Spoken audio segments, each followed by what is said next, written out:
when you have everybody voting, obviously you get a horrendous mess. The more the franchise is expanded, the better the left does. The more people you have voting who don't know what the hell they're voting about, or they just want free stuff, or they vote based on animus of another group, and you essentially dumb down the electorate. So that's really what happens here. And I think that monarchy. I think constitutional monarchy is the best system by far. Republics traditionally are not the best, are not a good idea unless they're very small and homogenous, as you see with San Marino, for instance.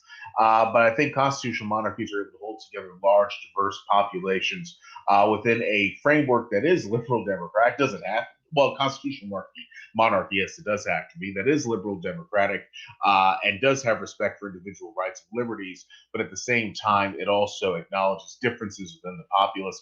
Republics have more of a winner take all game because the head of state is not a monarch; it is an elected, president, and that creates extreme political discord, and the situation typically does not remedy itself. I'll just leave it at that. So democracy can work in a certain context, but in another context, it doesn't work at all.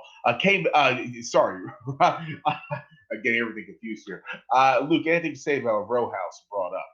Right. So in the United States, we got most of our institutions from the English. And so the Anglo Saxons have something called trial by jury.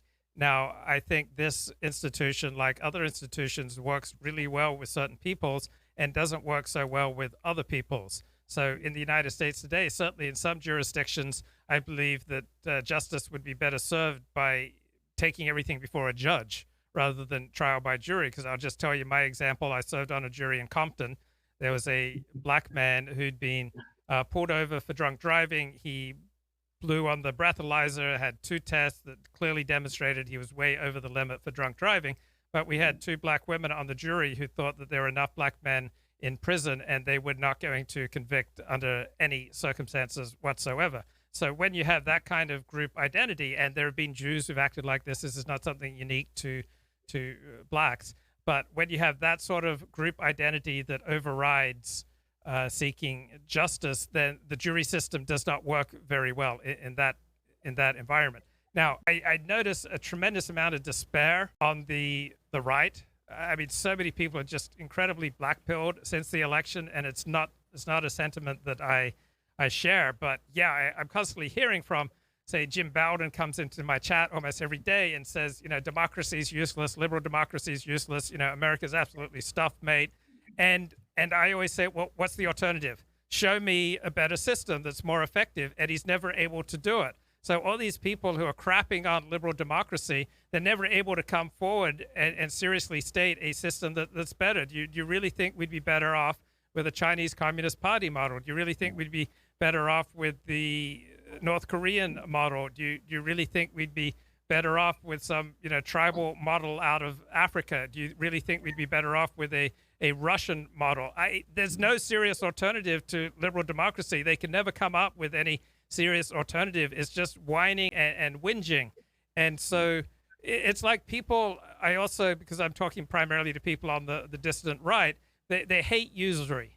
I mean, PhDs come into my chat and they bemoan how evil usury is. And so I say, okay, name me some countries that you would like to live in that don't have usury. And they can never name them because there are like 5 countries in the entire world that don't have usury. And they're countries like North Korea. But they will whinge and they will whine and they can talk for hours about the evils of usury.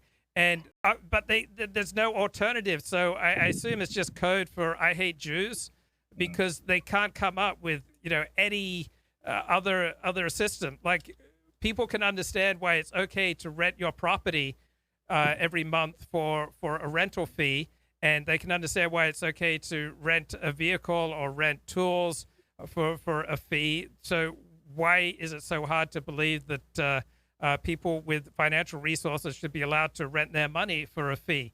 But they hate usury and they hate liberal democracy, but they can never come up with an alternative. So I guess for a lot of people, these live streams are primarily entertainment, and they can just vent.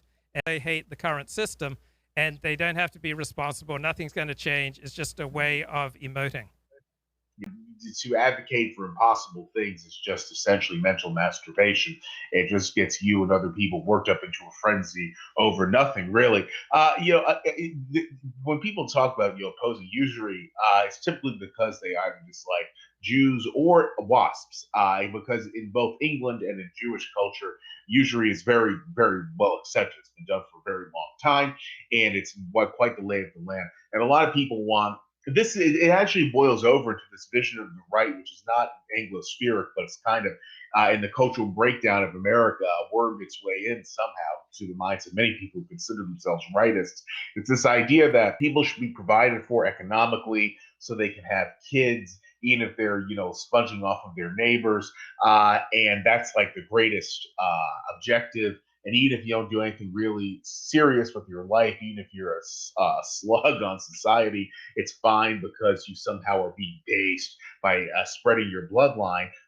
It's a bizarre thing that sort of is like a twist on a certain continental European traditions, but it's crazy, and I find it to be absolute garbage. But the bottom line is that when it comes to something like usury, if you want to have a society where people have the money to build things and to improve the human condition, really through business, especially. I know a lot of people don't like to hear it, but not for profit motives. You would not have a computer right now to listen to this or watch this on, I should say.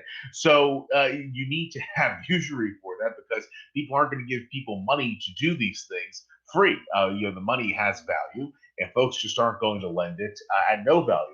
In one part of the world, aside from North Korea, where usury is totally forbidden, it's the Islamic world. In Islamic countries, there can be no interest on loans that are charged. And as a result, in these Islamic countries, you have some of the most backward, unproductive economies on the face of the earth. So people don't really, I think, put two and two together here.